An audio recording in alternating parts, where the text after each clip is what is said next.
और पूछा, महाराज मेरा हाथ देखो, बताओ मेरे जीवन में क्या लिखा है। ज्योतिषी बोला, तेरा 1 साल का जो टाइम है बहुत खराब है। बोला, महाराज वो क्या? बोला, जब तेरी शादी होगी तो जो तुम्हारी पत्नी आएगी 1 साल तक तुम्हें उसको खाना बना के देना पड़ेगा। प्रेम से बोलो श्री राधे। श्री राधे, श्री राधे, श्री राधे। बोला, महाराज उसके बाद क्या होगा? बोला, उसके बाद समय मेरा कैसे आएगा ये तो बताइए। ये तो बता दिए कि 1 साल तक खराब है, उसके बाद क्या होगा? बोले, उसके बाद कुछ नहीं होगा, उसके बाद तो तुझे आदत ही पड़ जाएगी। श्री राधे, श्री राधे, श्री राधे। आज यही तो स्थिति है। ये तो एक हंसी की बात रही, लेकिन सच मानिए तो क्या हम भारतीय संस्कृति को अपना रहे हैं?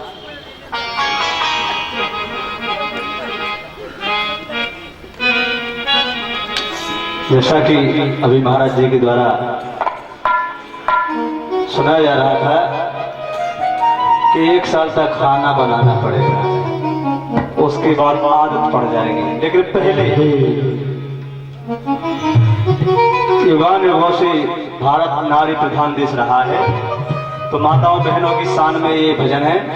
हेलो, सुने आप गौर से। Hello, hello, hello. आज नारी निंदा ना करो, नारी नर की खान, नारी से नर उपजे ध्रुव प्रहलाद समान। नारी से नर उपजे ध्रुव प्रहलाद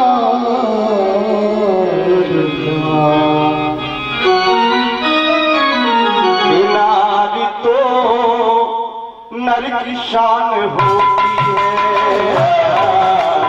नारी तो नर की शान होती है, नारी तो नर की शान होती है। घर की आन बान, घर की आन बान, घर की आन बान होती है।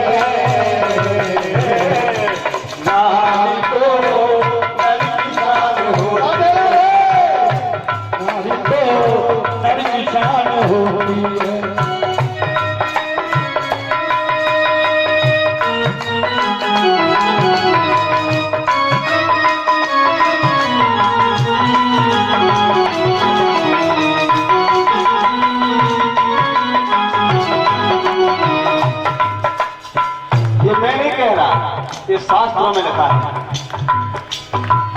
घर की आन बान, घर की आन बान, घर की आन बान होती है। नारी तो आन बान होती है, नारी तो आन बान होती है।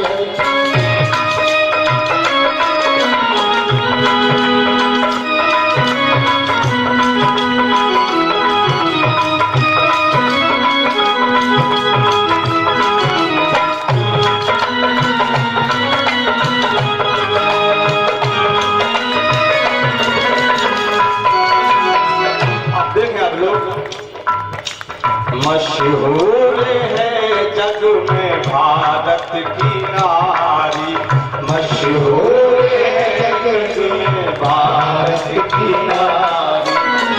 सती सावित्री से अब मानहारी, सती सावित्री से अब मानहारी। नारी जब मेहरबान होती है, मेहरबान होती है,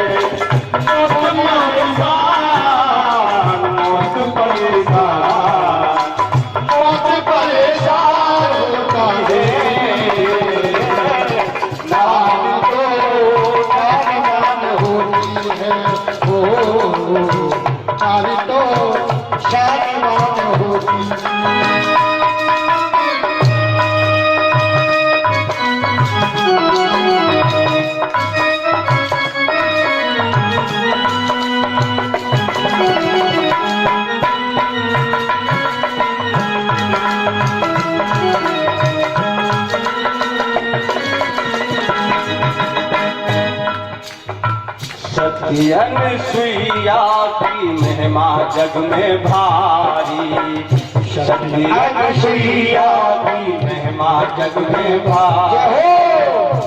सत्यम शिवम सुंदरम खुद उचारी, सत्यम शिवम सुंदरम खुद उचारी। नारी तो महान होती है, नारी तो नर समान होती है। हर ज्ञानवान, हर ज्ञानवान, हर ज्ञानवान होती है। नारी तो नामवान होती है।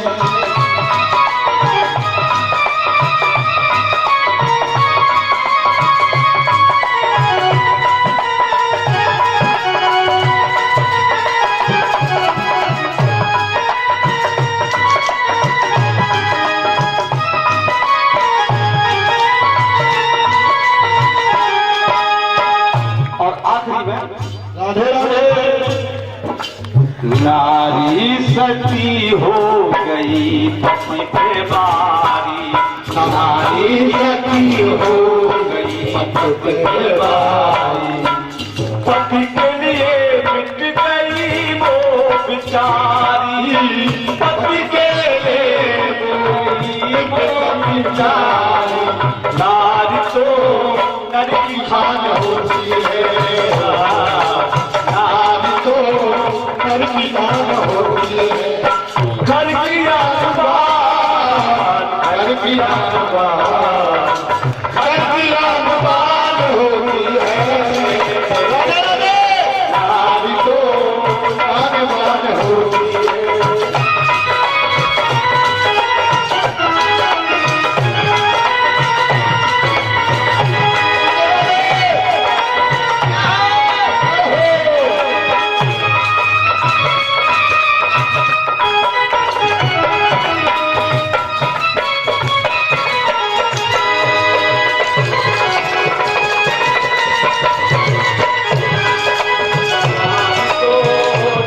दान होती है।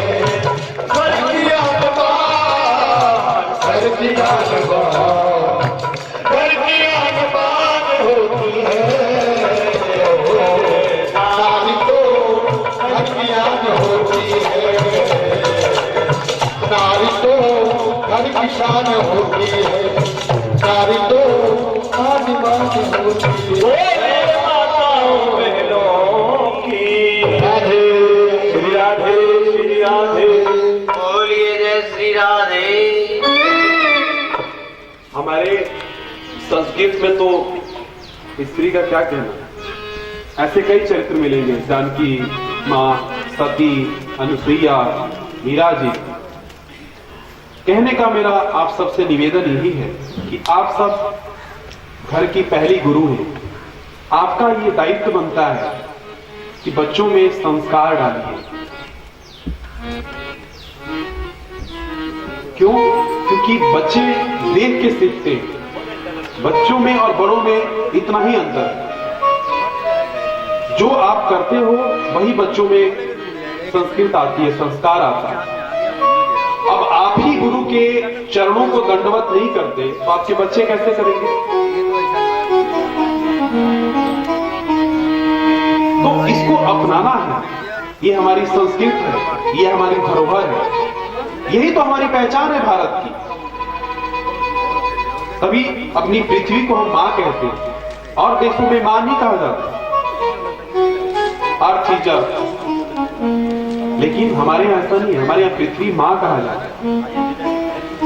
और मां कौन है पृथ्वी की? आप सब। और महाराज नारी चरित्र के बारे में एक सूरदास जी ने जितने माताओं को आदर किया है उतना किसी कवि ने नहीं किया। सूरदास जी कहते हैं कि नारी होती कैसे है। वो कहते हैं कि एक इत्र वाले की दुकान पे जाइए, जहां पे इत्र बिकता है। इत्र मतलब परफ्यूम, उसको थोड़ा सा और बोलिए, सेंट कह लीजिए। प्रेम से बोलो श्री राधे। जय श्री राधे। श्री राधे श्री राधे। तो जिस दुकान पे सेंट बिकता है वहां पे जाते हैं तो क्या होता है, आप कई सेंट लगाते हो, लेकिन जो बिकता है उसके अंदर से भी सेंट आता है, और जो खरीदने जाता है उसके अंदर से भी आता है। क्यों? क्योंकि परफ्यूम इत्र की दुकान है, उसका ये काम ही है खुशबुओं को फैलाना। वहां पे दुर्गंध नहीं आएगी महाराज, जब भी आएगा खुशबू ही आएगी। वैसे ही नारी का जीवन है। कैसे? जब तक बाबुल के माता पिता के घर में होती है, माता पिता के घर को संवारती है, सजाती है पूरे जीवन। जब तक माँ अपने माँ बाप के घर में रहती है, माँ बाप के घर को संवारती है, सजाती है, खुशहाल बनाती है। और जब पिया के घर जाती है तो वहां भी संवारती है, सजाती है, खुशहाल बनाती है। ये नारी है। लेने वाला भी महकता है और देने वाला भी महकता है। ये नारी चरित्र है। कितनी सुंदर भागवत की हो, हर एक चरित्र का जवाब है यहां पे।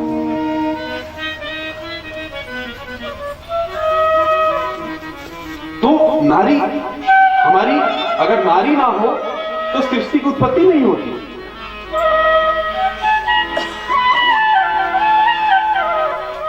ये है चरित्र। लेने वाला भी महकता है और देने वाला भी महकता है। लेकिन अफसोस की बात, कन्या भ्रूण हत्या कितना हमारे देश में होता जा रहा है। सबको बेटा ही चाहिए, तो बेटा चाहिए तो मैं उनसे यही कहता हूं कि भागवत में धुंधकारी भी तो बेटा ही था। कथा में पूर्व में आपने स्मरण किया, क्या किया? आग लगा दिया पूरे राज्य में। बेटा हो तो ध्रुव जैसा हो, बेटा हो तो गौकर्ण जैसा हो, और नहीं तो ना हो। क्योंकि आत्मदेव जी को लास्ट में क्या हुआ? अंत में छाती पीटनी पड़ी, हाय परमात्मा ऐसा बेटा ही क्यों दिया? और जब नहीं था तो भी पीट रहे थे। कहने का मतलब उस बच्चे में गलती नहीं है, गलती कहीं ना कहीं आपकी परवरिश में रही है। आपने उसको संस्कार नहीं दिया। नहीं तो इत्र ना महके, इत्र में ना खुशबू है, ऐसे कैसे हो सकता है? क्योंकि उसका तो काम ही है खुशबू फैलाना। अरे फूल में खुशबू ना है, ऐसे कैसे हो सकता है?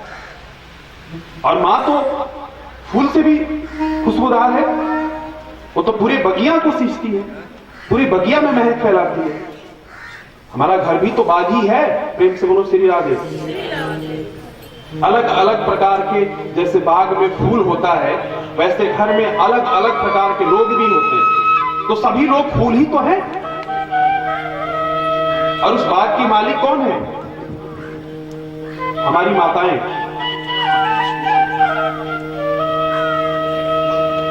आज सुरुचि जी ने, गुरु की माता ने वही बाग का काम किया है। उस बाग में दो फूल, ध्रुव और उत्तम। लेकिन मां ने कहा नहीं, इस फूल पे, इस फूल का फूल नहीं बनाना, इस फूल को फल बनाना। तो देखिए, मां ने संस्कार दिया और भगवान मिल गए। 5 वर्ष के गुरु जी को भगवान मिल गए। ये है मां का चरित्र।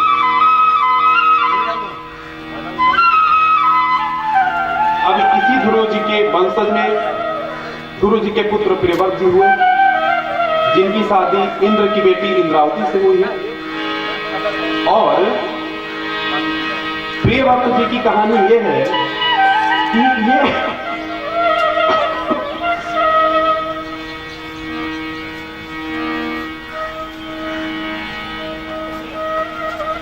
इनके वंशज में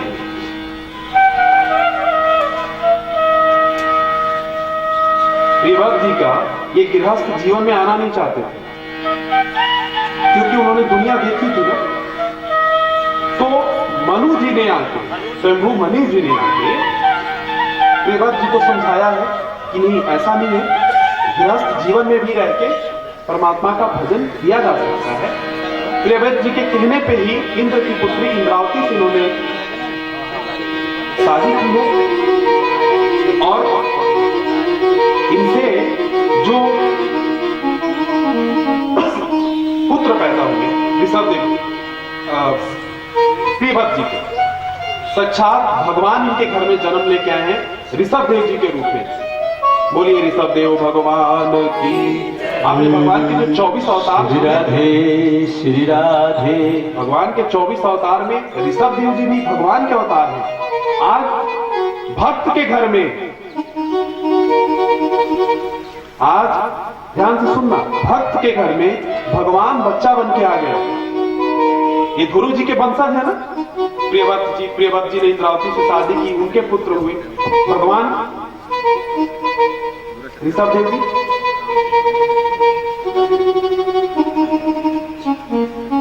ये भगवान की महिमा, जब वो प्रसन्न होता है हर चीज देता है, क्योंकि फिर वो संकोच नहीं करता। हम दुनिया से मांगते रहे महाराज, दुनिया तो लिस्ट के मुताबिक आपको देगी, लेकिन उसके यहां कोई लिस्ट नहीं।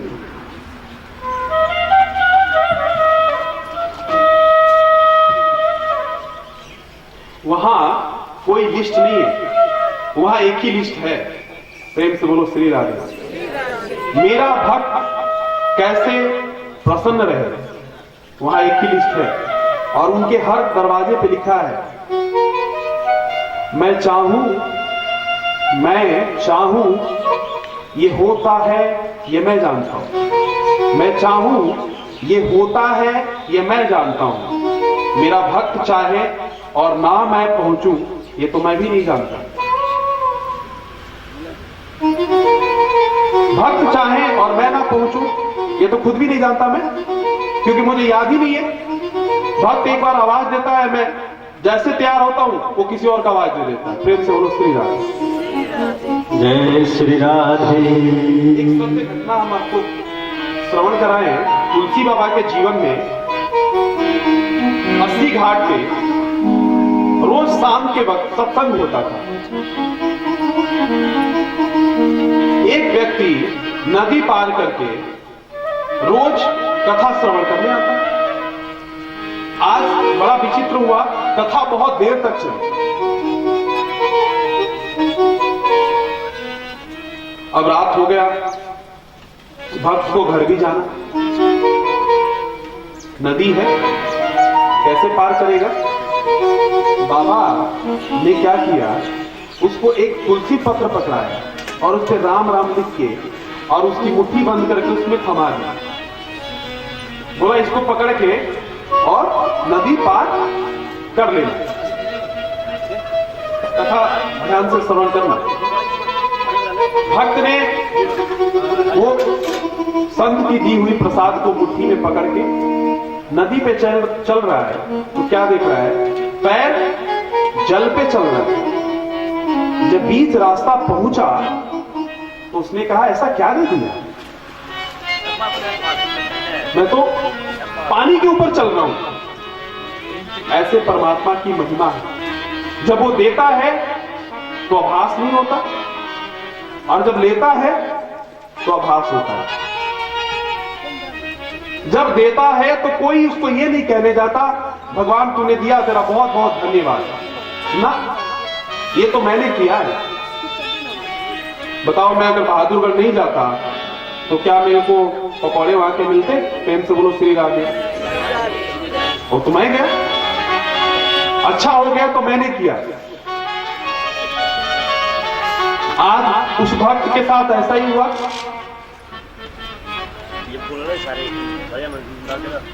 उसने जैसे आधे रास्ते में पहुंचा, बोला थोड़ा एक बार खोल के देख लूं क्या दिया। जैसे देखा तो वो तुलसी पत्र पे राम राम लिखा था, वो वैसे ही डूबने लगा नदी में। बोला बड़े पागल तुलसी जी है, अरे ये तो मैं कब से गा रहा था राम राम। लेकिन बात ध्यान देने वाली है, जो उसने मुट्ठी भींची तो उसमें एक विश्वास भर गया, भरोसा कि ये मुझे पार करा देगा। लेकिन हुआ क्या, भरोसा बीच में ही टूट गया। और ये हम सबके साथ हो रहा है। कथा में बैठे पूरा उमंग है, महाराज जी कोई बात नहीं, घर जाएंगे 5 मिनट राधे राधे तो बोलेंगे, और फिर वो टेलीविजन, कभी सास कभी बहू, कभी दुखियारी, कभी पता नहीं क्या क्या चलता रहता है, बस उसमें कहां राधे रहते हैं। आज उस भक्त के साथ यही हुआ।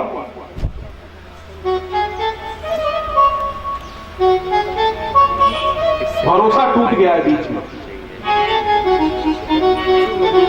और इस प्रसंग से गुरु के चरणों में अगर भरोसा किया है, तब तक ना उसको आजमाने की कोशिश करो, ध्यान से सुनना, तब तक उसको आजमाने की कोशिश ना करो जब तक वो पार ना लग जाए।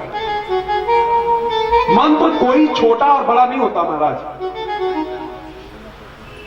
चाहे राम बोलो चाहे राधा बोलो। मैंने आपको कहा ना, राम नाम में राम में बसता राधे है, मां में बसता मोहन। राम राम शब्द जो है इतना पवित्र है, राम नाम। राम में बसती राधा, मां में बसता मोहन, और दोनों को मिला दो तो क्या हो जाएगा, राधा मोहन। तो बन गई ना दोनों बात, राम राम भी हो गया और राधे मोहन भी हो गए। ये है राम राम की महिमा, कुछ कहने की जरूरत ही नहीं। भगवान ऋषभ देव जी पैदा हुए हैं, भगवान के रूप में आज भक्त के घर में आए हैं। इनके वंशज में से भरत चरित्र आया है, जिनके मैंने अभी कथा आपको प्रसंग में सुनाया। इन्हीं के वंशज में भरत जी आए हैं, जिनके नाम पे हमारा देश का नाम आपने कथा श्रवण की होगी। ये ऋषभ देव जी के ही वंशज है, महाराजा भरत। इनके पूर्व में आपको बताया, ये मृग से इतना प्यार करने लगे कि भगवान ने इनको मृग योनि ही दे दी।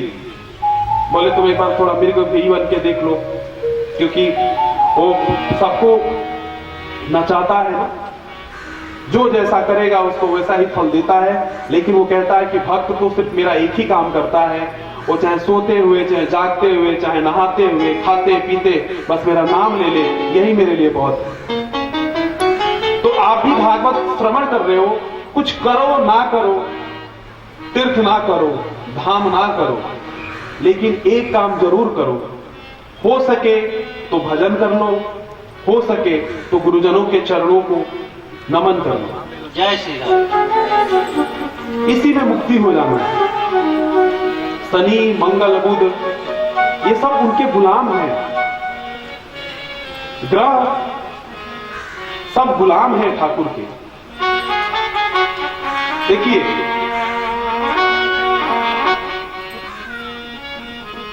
हम लोग किसी व्यक्ति के घर जाए तो हम किससे मिलते हैं, जो घर का मुखिया होता है, हम उससे बात पूछते हैं।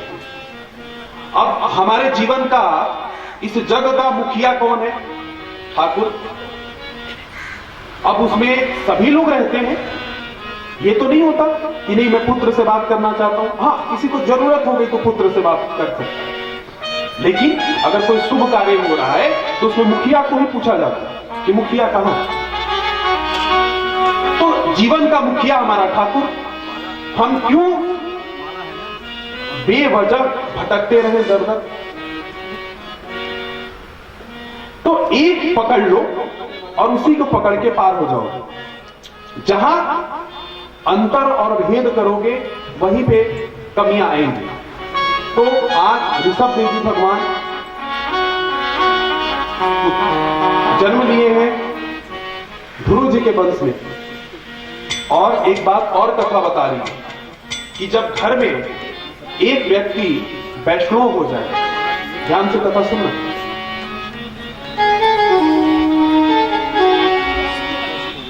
जब घर में एक व्यक्ति वैष्णव हो जाए, कई पीढ़ियों को तार देता है। प्रेम से बोलो श्री राम। जय श्री राधे। जय श्री राम। आपने कथा में ये श्रवण किया कि ध्रुव जी को भगवान ने वरदान दिया, तुम्हारी 21 पीढ़ियों में कोई भी व्यक्ति कुछ भी गलत करेगा मैं उसको माफ कर दूंगा। एक वैष्णव घर में पैदा होता है, कई पीढ़ी को तार देता है। एक भजन करने वाला व्यक्ति घर में आ जाए महाराज, तो पीढ़ियां तर जाती हैं। एक पीढ़ी नहीं, अपना जन्म सफल बनाता ही बनाता है, औरों के भी जन्म सफल बना देता है। ये नाम की महिमा है। ये नाम की महिमा ना होती तो आप और हम होते। वो नाम का ही तो महिमा है। जब व्यक्ति जन्म लेता है तो उसके मुख से भी नाम निकलता है। वो नाम क्या है? मां हो सकती है, पिता हो सकता है, भगवान हो सकता है। वो नाम की महिमा है। नहीं तो गंगा ही भगवान सबको पैदा करता और जब बड़े होते तो नाम भरता, लेकिन नहीं। क्यों? वो नाम हमेशा जीवन में धारण करो और एक और काम करो, हो सके तो जीवन में गुरु बनाओ, क्योंकि बिना गुरु की गति भी नहीं है। ये भी भागवत कहती है, बिना गुरु मिले नहीं चरना। जय श्री राम। बिनु सत्संग विवेक न होई, राम कृपा बिन सुलभ न। ये उसकी कृपा है कि आप सब यहां पे उपस्थित हुए। ये हम सब भाग्यशाली हैं कि उसने अपनी नजरें कुछ समय के लिए हम पे फेर दिए। ये उसकी रहम है, नहीं तो हम ना समझ कहां जाते हैं उसके पास। आज भगवान स्वयं गुरु जी के मन से ऋषभ देव जी बन के आए हैं। अब छठा अध्याय में आजामिल का चरित्र आया है। आजामिल को तो आप जानते हो कितना घोर पापी था, लेकिन वो भी नाम से तर गया ना। आजामिल का चरित्र के बारे में सबको पता है। आजामिल, ये भागवत की कथा है, ध्यान से सुनना। ये भी नाम की महिमा है कथा की। आजामिल घोर पापी था और चोर भी था, डाकू भी था। सारे अवगुण उसके अंदर थे। सारे अवगुण आजामिल के अंदर ही थे। एक बार गांव में संतों की टोली आई महाराज। देखिए, धन्य है हमारे संत। गांव में संतों की टोली आई और संतों की टोली ने आग्रह किया, हे आजामिल, आज का घर में भोजन हम करेंगे तेरे घर में। आजामिल चरित्र का बुरा था, बोला ये संत हैं, आए हैं, खाना खिला के टलका देंगे। आजकल जो हम करते हैं, इस कथा से वो काम सीखने को आपको मिलता है। एक, जब सुयोग्य व्यक्ति आपके घर में आए, उसे कुछ पाने की लालसा मत करो, क्योंकि वो बिना बताए दे जाएगा। आपको आभास होगा बहुत समय बाद। ये आजामिल के चरित्र से ये सुनने को मिला। जब संतों की टोली उस नगर में पधारी है, आजामिल कहता है, ठीक है चलिए हमारे घर। संतों की टोली आज आजामिल के घर में आई और आजामिल ने अपनी पत्नी को पुकार के कहता है कि ये संत लोग आए हैं और भोजन करना चाहते हैं। पत्नी बोलती है, इसमें क्या बुरी बात है, इतना तो लूट के लाते हो।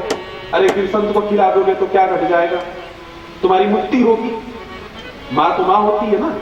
इसलिए हमारे भारतीय संस्कृति में नारियों का बहुत महत्व है। अगर पति गलत रास्ते पे भी चल रहा है तो नारी उसको सही रास्ते पे ला सकती है। ये आजामिल के चरित्र से सीखना पड़ेगा। श्री राधे, श्री राधे।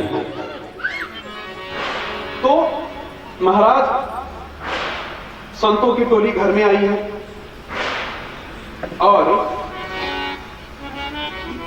भोजन 56 भोग बने वहां पे। अब इधर संतगण भोजन पे बैठे, खाना नहीं खा रहे, भोजन ले नहीं रहे प्रसाद। अजामिल बोला महाराज चखो, 56 भोग बनवाया। बोले अजामिल ये सब तो लूट के लाया होगा। बोला वो तो मैं पहले बता दिया था, मैं अपना कैरेक्टर कैसा है, मेरा कैरेक्टर का बोर्ड तो पहले लिखा था कुत्तों से सावधान, और यहां तो लिखा था डाकुओं से सावधान, फिर भी तुम आए, अच्छी बात है। हम भोजन तभी ग्रहण करेंगे जब तू एक संकल्प करेगा, क्योंकि अजामिल के घर में भगवान की कोई चर्चा ही नहीं होती है, वहां जो भी होता है लूटपाट की चर्चा होती है। यहां से इतना लूट के लाया, इसकी ये इंस्टॉलमेंट गई, यहां पे ये गया। थोड़े समय अजामिल मानता नहीं, बोला आप जो मर्जी कर लो। बोलते नहीं, तुझे एक बार नारायण बोलना ही पड़ेगा, तभी ये भोजन हम ग्रहण करेंगे। बोला मैं नहीं बोलूंगा। बोला तुझे बोलना पड़ेगा, मैं नहीं बोलूंगा नारायण। बोला तो बोल दिया। व्यक्ति ऐसा ही करता ना, आप उसे एक बात कहो नहीं बोलना, नहीं बोला, वो एक बात को एक बार बोल ही देगा। अब नारायण बोल दिया, ध्यान से सुनना करता है। जैसे ही अजामिल ने नारायण बोला है, संत ने कहा तू देख भाई एक बार तो नारायण बोल दिया ना। बोला महाराज अब एक बार बोल दिया, अब खाना भी खा लो, भोजन को ग्रहण करो। बोले ना तुझे बोलना पड़ेगा नारायण। अरे बोला मैं नारायण बोल रहा हूं भाई, नारायण बोल रहा हूं, क्यों बार बार परेशान करते हो, नारायण बोलो नारायण बोलो। अरे बोल ही तो रहा हूं। बोले ठीक है। अजामिल एक काम और करना पड़ेगा, ये संतों की महिमा है। वो कौन सा काम? तू सबसे ज्यादा प्यार किसको करता है? बोला ये छोटे वाले बच्चे को। बोला उसको बुला। बोला देखो खाना भोजन ग्रहण करना है तो करो, नहीं तो जाओ। ये तुम लोगों ने डरावा बना दिया है, हम संतों को यही बोलते हैं ना। अरे क्या पाखंड लगा दिया, रोज ये करते रहते हो। लोग रोज भगवान का भजन के लिए आ जाते हो चंदा मांगने, हम लोग यही बोलते हैं ना। आज अजामिल भी यही बात कह रहे हैं, बोलते हैं अजामिल इतना तो तूने कर दिया, थोड़ा सा कर दे, हम कुछ नहीं मांग रहे। तो जिससे प्यार करता है उसको बस एक बार आंखों के सामने बुला ले। अजामिल कहता है ये भी ढीठ है, तो मैं बुला ही लेता हूं। अपने बच्चे को आवाज दिया, चला बता आ गया महाराज क्या करना। बोला हम और कुछ नहीं चाहते, हम भोजन ग्रहण कर लेंगे, बस एक काम करना है तेरा। मेरा एक काम करेगा अजामिल? अजामिल बोलता बोलो तो सही। अरे भोजन ठंडा हो रहा है, हमें इतने, मेरे को भी लूटपाट भी करने जाना है, तुम्हारे चक्कर में लगा रहूं। बोलते ठीक है। बोले बस इस बच्चे का नाम नारायण रखते। बोला जी महात्मा आ गए। अरे मेरे बच्चे का नाम नारायण क्यों रखवा रहे हो भाई, इसका जो नाम है वो सही है। बोले ना हम भोजन तभी ग्रहण करेंगे जब इस बच्चे का नाम नारायण रखेगा। राधे राधे राधे। देखिए संतों की कितनी विलक्षण महिमा है। आज संत उसके घर में पधारे, धन्य है संत। और हमारे बीच एक और संत महाराज पधारे, श्री हरद्वारपुरी जी महाराज। ये संतों की महिमा है। जब संत जीवन में आते हैं तो जीवन में उमंग आ जाता है। आज अजामिल के जीवन में भी यही उमंग आया है।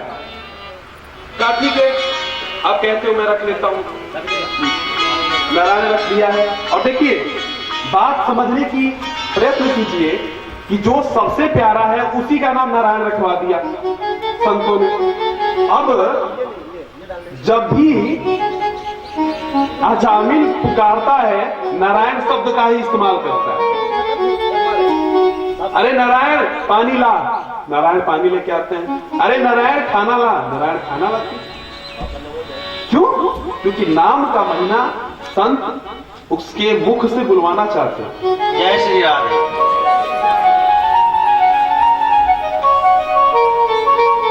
ये नाम की महिमा है।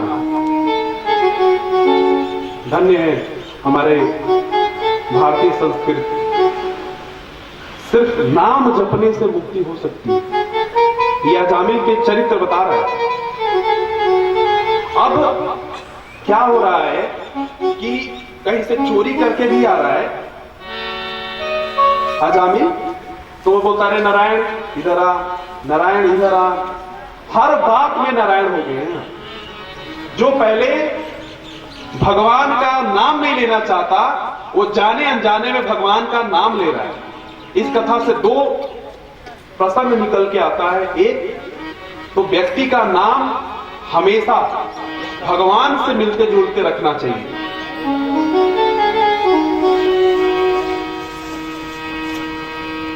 भगवान से जोड़कर नाम की महिमा है। इसलिए पहले हमारे प्राचीन संस्कृत में नाम उच्चारण के लिए पहले ब्राह्मण को बुलाया जाता था। ब्राह्मण देवता घर में आते थे और नामकरण करते थे। नामकरण की बहुत महिमा है। आज तो नाम बड़े विचित्र विचित्र हो गए महाराज। पिंकू इधर आ, प्रेम से बोलो श्री राधे। श्री राधे श्री राधे। मतलब घर में नाम ऐसा रखो कि उससे जाने अनजाने में परमात्मा का भजन भी होता रहे। नाम सानिया इधर आ, ले अरे सावित्री रखो। नाम की महिमा। आज अपने जाने अनजाने में एक अजामिल ने अच्छा काम कर दिया, अपने पुत्र का नाम नारायण रख लिया। तो उस अजामिल का क्या हुआ? तर गया ना, बैकुंठ को पहुंचा अजामिल।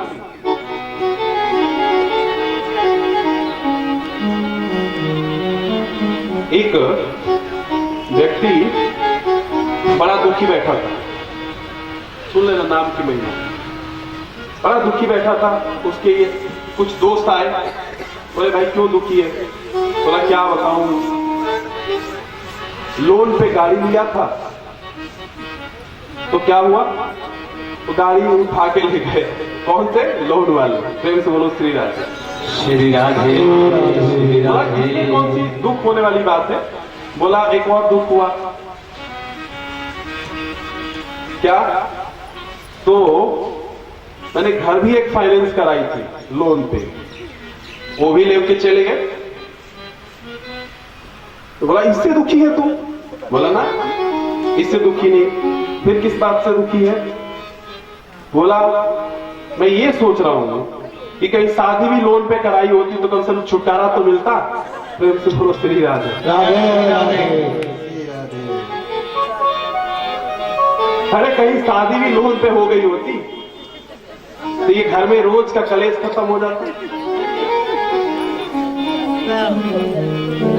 और देखिए ये अजामिल के चरित्र से ये प्रसंग मैंने क्यों उठाया, क्योंकि जो उसकी पत्नी है उसके इस बुरे कर्म में उसका साथ दे रही।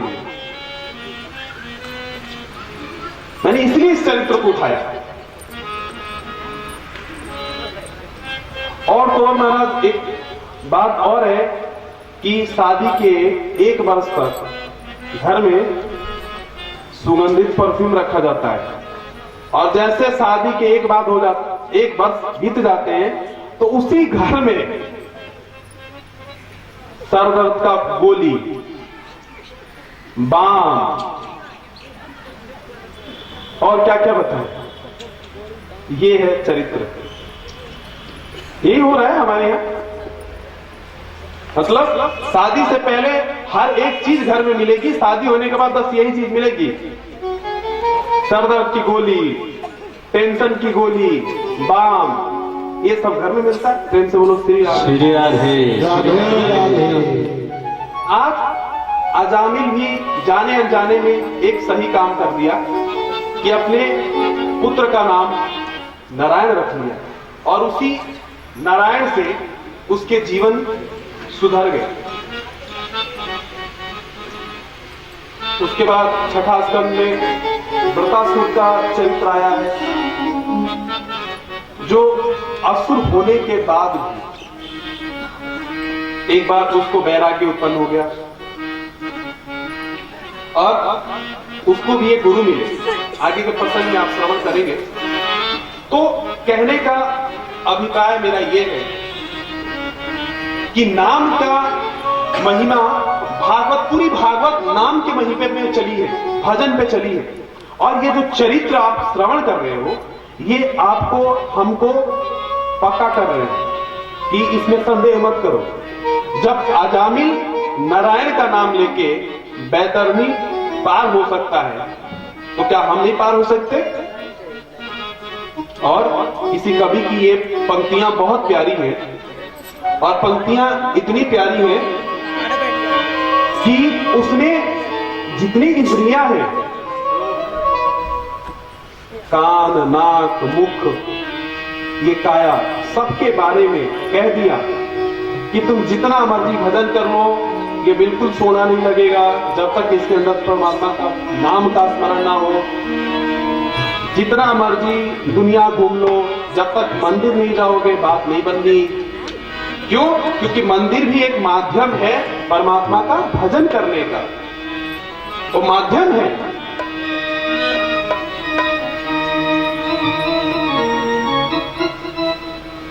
तो मुख कभी सोना नहीं लगेगा जब तक उसके अंदर परमात्मा के नाम का स्मरण ना हो। कान कभी सोने नहीं लगेंगे।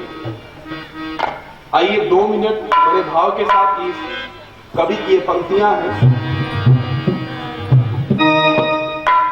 हो चाहे लख लख बात बनाइए, हो चाहे लख लख बात बनाइए, चाहे लख लख बात बनाइए, और चाहे लख लख बात बनाइए, चाहे लख लख बात बनाइए, ओ मुझको सोना नहीं लगता राम बिना, मुझे सोना नहीं लगता राम बिना, मुझे सोना नहीं लगता राम बिना, मुझे सोना नहीं लगता राम बिना। हो चाहे लख लख बात बनाइए, चाहे लख लख बात बनाइए, और चाहे लख लख बात बनाइए, चाहे लख लख बात बनाइए, ओ मुझे सोना नहीं लगता राम बिना, मुझे सोना नहीं लगता राम बिना, मुझे सोना नहीं लगता राम बिना। आप जितना मर्जी संसार की बातें इस मुख से गालो, इसकी खूबसूरती नहीं बढ़ेगी जब तक इस मुख से भगवान के नाम का स्मरण ना हो।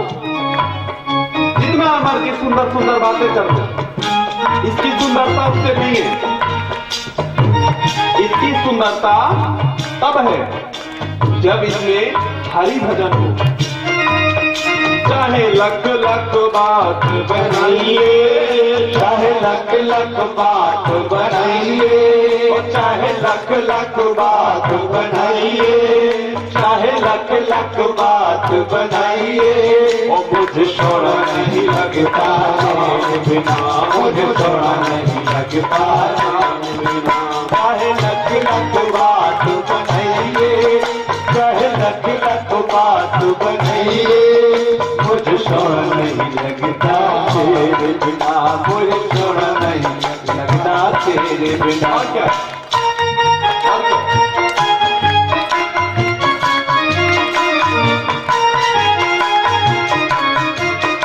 अख सोड़ी नहीं प्रभु के दर्श बिना, अख सोड़ी नहीं प्रभु के दर्श बिना, आँख सोनी नहीं प्रभु के दर्श बिना, आँख सोनी नहीं प्रभु के दर्श बिना। और क्या?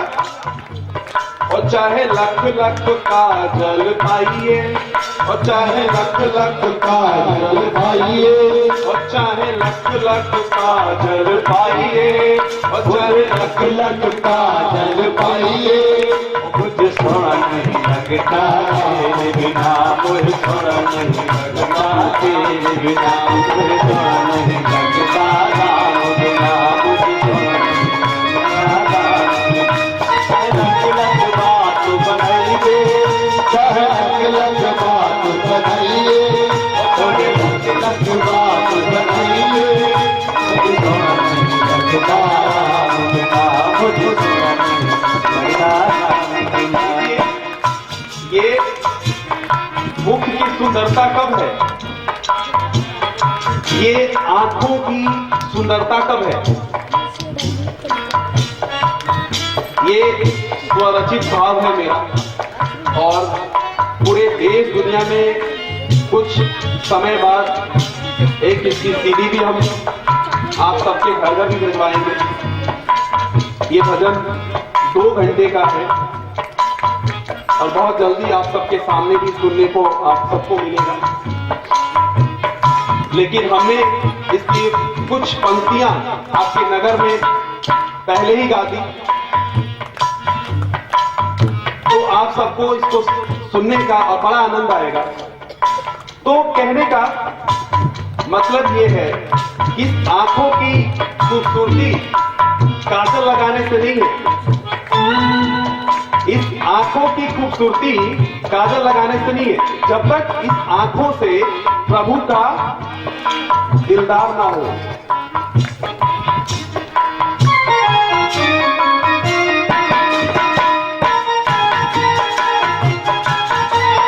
चाहे लख लख बात बनाइए, चाहे लख लख बात बनाइए, मुझे सोना नहीं लगता, मुझे सोना नहीं लगता, मुझे सोना नहीं लगता। और देखिए, वो कान सोने नहीं प्रभु के कथा बिना, कान सोने नहीं प्रभु के कथा बिना, कल छोड़े नहीं प्रभु के कथा बिना, कल छोड़े नहीं प्रभु के कथा बिना।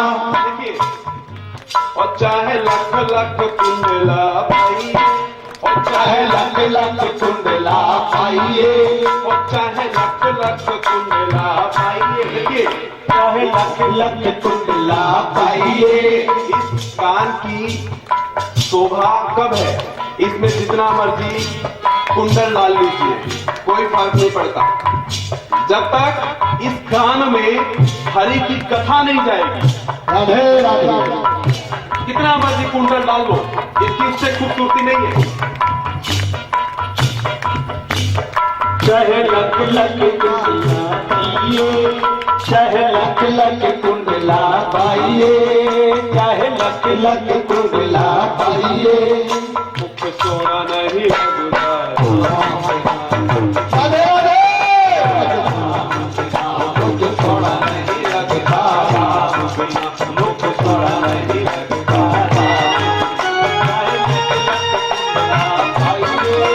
चाहे लख लख कुंडला पाइए, मुझे सोना नहीं लगता।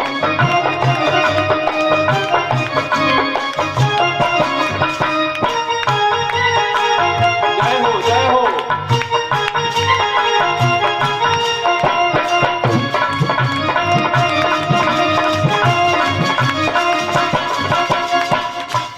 देखिए, इस कान की सुंदरता कुंडल डालने से नहीं है ना, आगे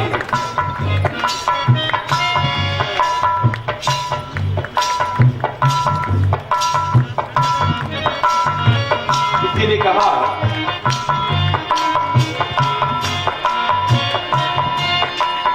नजरे नजरे तेरी नजरे, नजरे नजरे तेरी नजरे, नजरे नजरे तेरी नजरे, नजरे नजरे तेरी नजरे, हमको देखी तेरी नजरे, नजरे, हमको देखे तेरी नजरें, हमको देखे तेरी नजरे, हमको देखे तेरी नजरें, नजरे नजरे तेरी नजरे नजरे तेरी नजरें, नजरे नजरे तेरी नजरें, हमको देखे तेरी नजरें, हमको देखे तेरी की नजरें। नजरे हमारे ठाकुर की।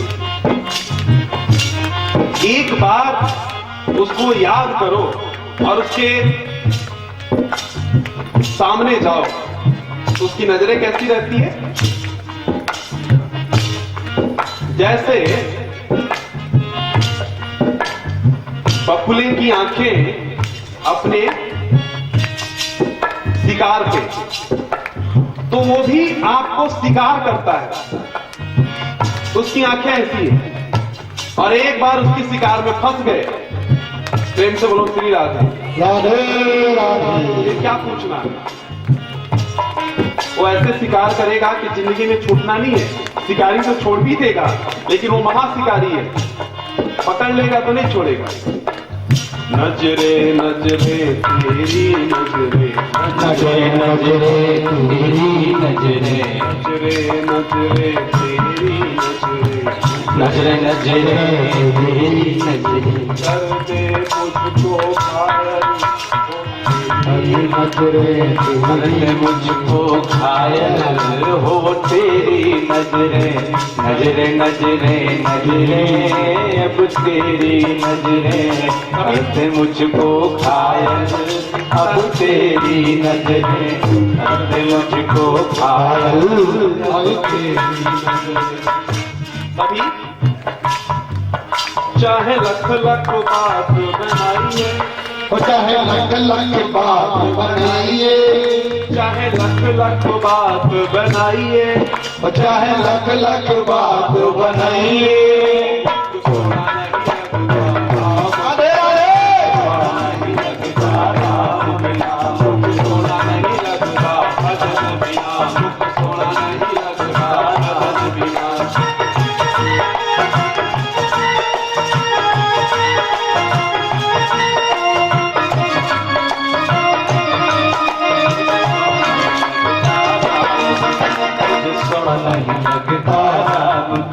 मुझको नहीं लगता।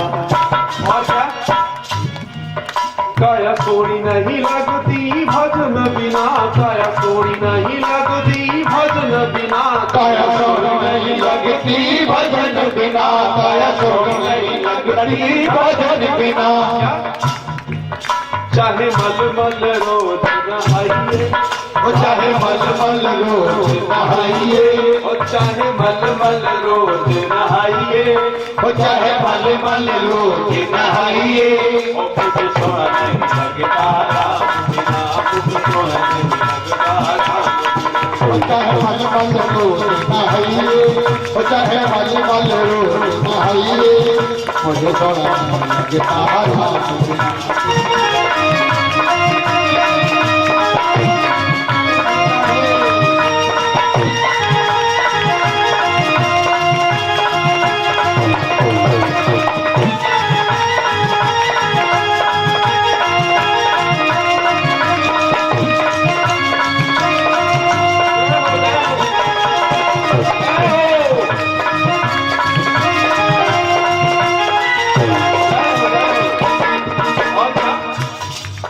पग तोड़े नहीं मंदिर जाए बिना, पग तोड़े नहीं मंदिर जाए, पग छोड़े नहीं मंदिर जाए बिना, पग छोड़े नहीं मंदिर जाए बिना।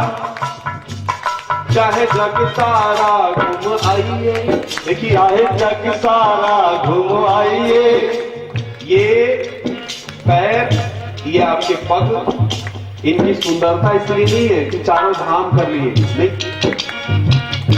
इनकी सुंदरता तब है महाराज जब मंदिर जाओ, तीर्थ पे जाओ। और कौन सा मंदिर? जहां पे संत विराजते हो। क्यों? बिनु सत्संग विवेक न हो, राम कृपा बिना दुर्लभ न हो। ये उसकी कृपा है कि हम सब इस नगरी में बैठे हैं। तो चाहे पूरा दुनिया घूम लो, कोई फर्क नहीं पड़ता, जब तक इन पैरों को मंदिर तक ना पहुंचाओ।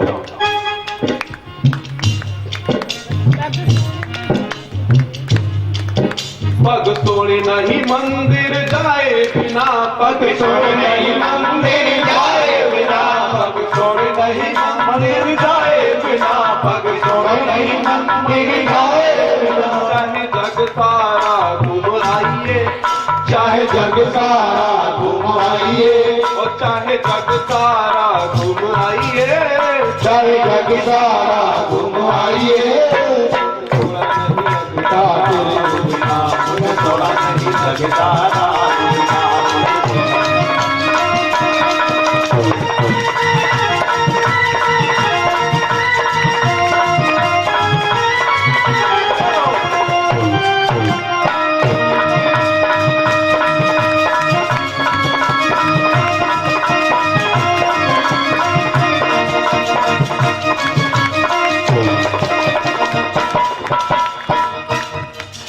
चाहे लख लख बात बनाइए, चाहे लख लख बाज बनाइया, चाहे लख लख बात बनाइए, चाहे लख लख बात बनैया, थोड़ा नहीं लगता राधे राधे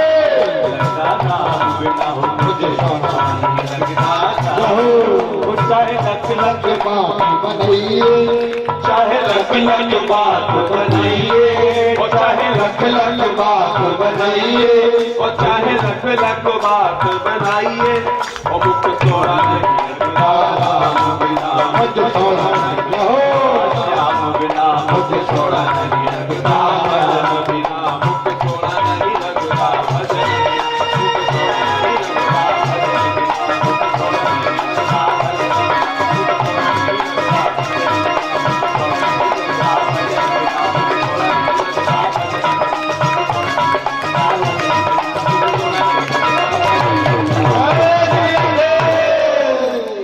जय श्री राधे। प्रेम से बोलो श्री राधे। श्री राधे। देखो आनंद बरस रहा है ना, नहीं बरस रहा? आनंद बरसेगा, जैसे जैसे कथा आगे बढ़ेगी और आनंद बरसेगा। बस जीवन में तब तक आनंद नहीं है जब तक भक्त और भगवान की मुलाकात नहीं है। जिस दिन भक्त और भगवान की मुलाकात हो गई, जीवन आनंद ही आनंद है, कहीं जाने की जरूरत नहीं है। अब भगवान हमारे सामने भी आने वाले हैं थोड़े समय में, हैं? तो थोड़ा सा और प्रसंग की तरफ चलते हैं, क्योंकि समय अभाव है, क्योंकि आप सबको जाना भी है घर में। तो प्रसंग थोड़ा थोड़ा थोड़ा फिर छूटे भी ना और भगवान को बुला भी ले। और मैं आप सबसे प्रार्थना करता हूं कि आप सब समय पे आया करें, क्योंकि हमें भी अच्छा नहीं लगता कि बीच में कोई प्रसंग रह जाए। आप सब आते हैं कथा श्रवण करने, तो पूरी तरह से कथा हम आपको सुनाएं।